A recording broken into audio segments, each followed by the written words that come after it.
When chemotherapy, radiation, and other forms of medical treatment rids a body from the cancer, it's not that you beat cancer, it's that the chemo and the other medical treatment knocked the cancer out of your body and weakened your own immune system, which was already weakened in the first place, to get rid of it.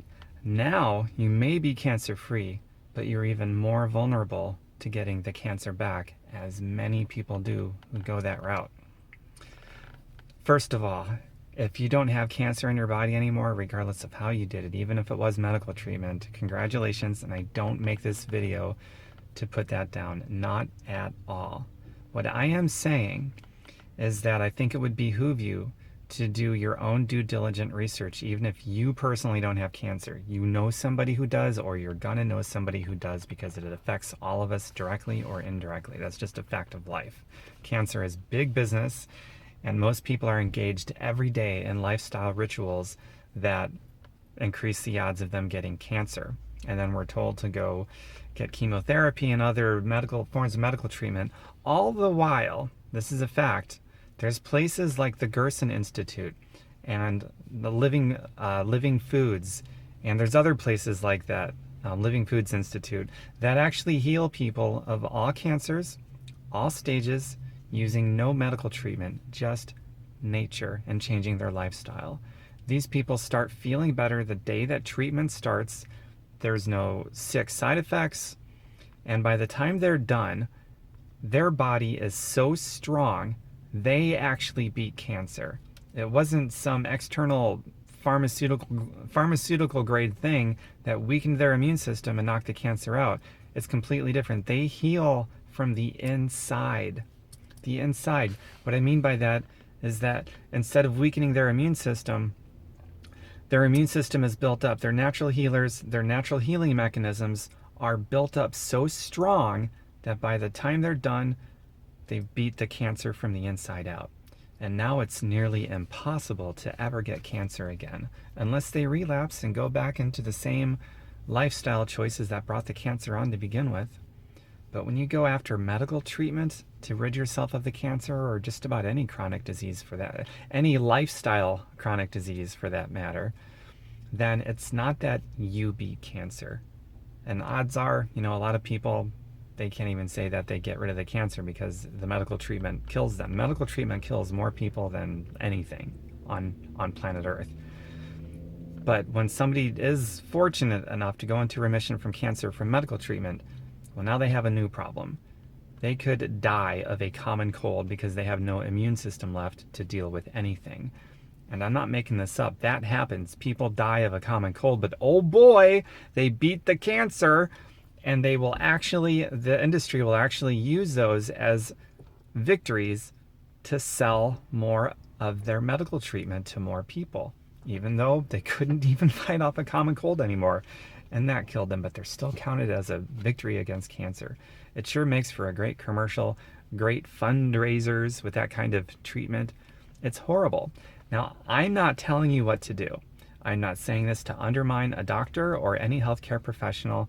What I am hoping comes out of this video is that you become a great student of great ideas. You go out there and do your own research. You start thinking more for yourself instead of like a sheep.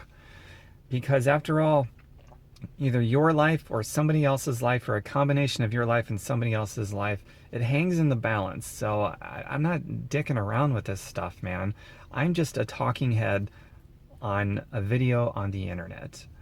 I want you to beat cancer and whatever else that it is that you maybe have to beat, or maybe you could point someone else in a direction of something that they've got to beat so that they can live a higher quality of life and actually save their life or save your life or whatever. But I'm going to tell you this. Places like, I'm going to name it by name, the American Cancer Society, they're fighting to find a cure for cancer. They do all these elaborate fundraisers and they raise lots and lots of money. And I believe that the majority of the people that work, volunteer their time at the American Cancer Society are very good people, and they believe that they're doing the best thing. And I'm saying with absolute 100% certainty, they're not. Good people. Meanwhile, they think they're doing the best thing, but in reality, the American Cancer Society is fighting to find a cure for cancer. They raise money to give people more medical treatment, which kills people and weakens an already weakened immune system.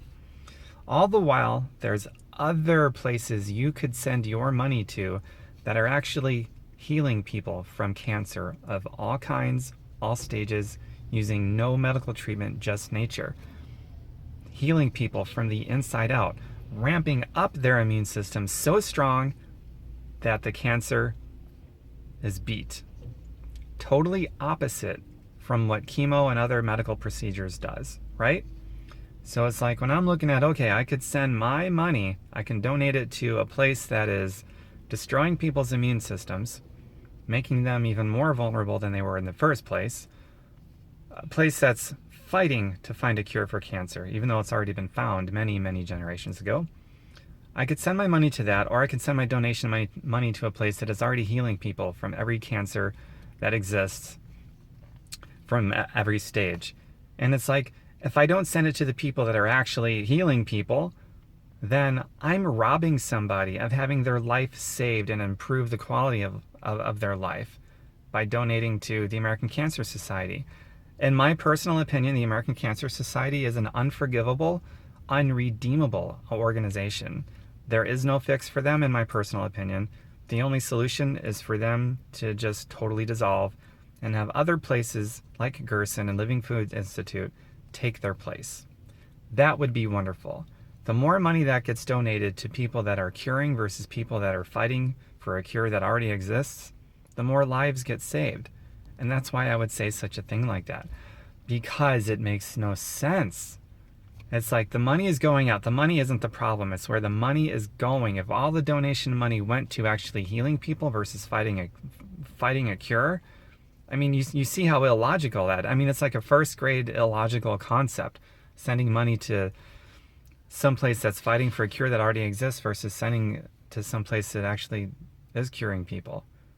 I mean, it's like duh, isn't it? But the problem is not many people know about it. Another problem is that, well, let me put it this way. They say the devil's greatest victory is convincing people that he doesn't exist, right? Well, Big Pharma's greatest victory, and places like the American Cancer Society's biggest victory, is convincing people that they're still fighting for a cure for cancer. So we need your money so we can keep up the great fight.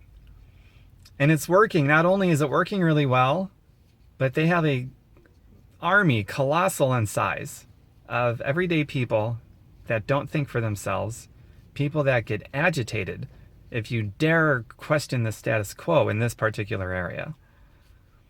And if you do, man, they get upset. A lot of them really get upset. I think it would be easier than to get all stressed out and fighting to keep that kind of a status quo. I think it would be easier to start questioning the status quo, develop into a free-thinking person, do some research, and if that's because some long-haired freak on a video online planted a new seed in your head, then run with it and start doing your own research and realize I'm making this video because I love great students, not great followers.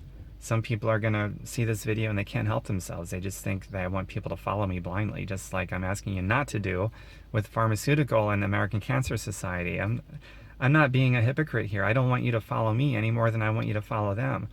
I want you to become a free-thinking, independent person, become a great student, not a follower. We have too many followers, and that is the only reason why the American Cancer Society is still doing as well as they're doing. We have too many followers. That's the only reason why Big Pharma and the medical community in general can kill so many people. And most of the people that work in the medical profession and the American Cancer Society are very good people, and they truly believe that they're doing the best thing. And they're just a lot of great, very smart people. And there needs to be some transparency here, and there needs to be a change in some of our laws too. Did you know that it's illegal for a hospital in the United States to offer something like Gerson? Actually, it's illegal for a hospital when it comes to cancer and other chronic diseases like cancer. It's illegal for a hospital to offer anything that does not include medical treatment. Imagine that. Where is the uproar? Our silence only condones that unforgivable, unredeemable set of laws. Who's behind those laws? Who wrote them? The government didn't. I mean, technically on paper they did, but they were a puppet.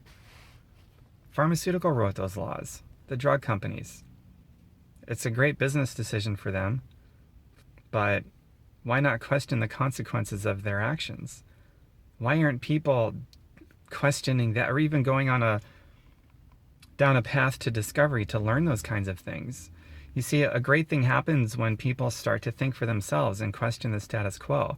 They go down these bunny trails of discovery after discovery, and then they start to learn things like, oh my God, big drug companies wrote the laws to protect their profits.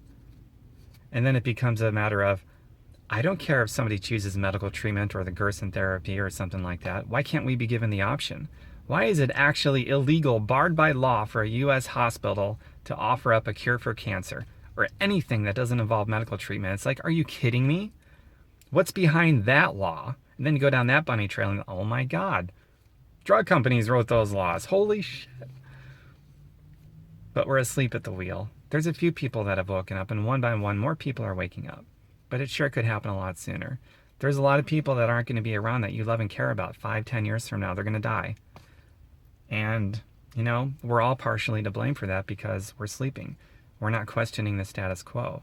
We fight people tooth and nail who do question the status quo. We're followers. We're not students. We're all these kinds of horrible things. And I think when we have an awakening, like a big awakening, that whole paradigm can shift. So if you like this message, put it out there. Click the share button.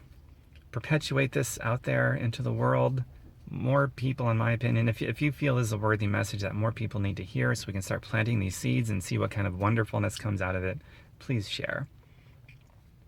And also, I've got a healthy grocery list. I've got some resources too. I'm more than happy to share that with you. Just ask for it. I probably won't have that in the description of this video because Facebook and other social media, especially Facebook, if you provide a link that takes them outside of the Facebook platform, then they decrease your exposure. Facebook does.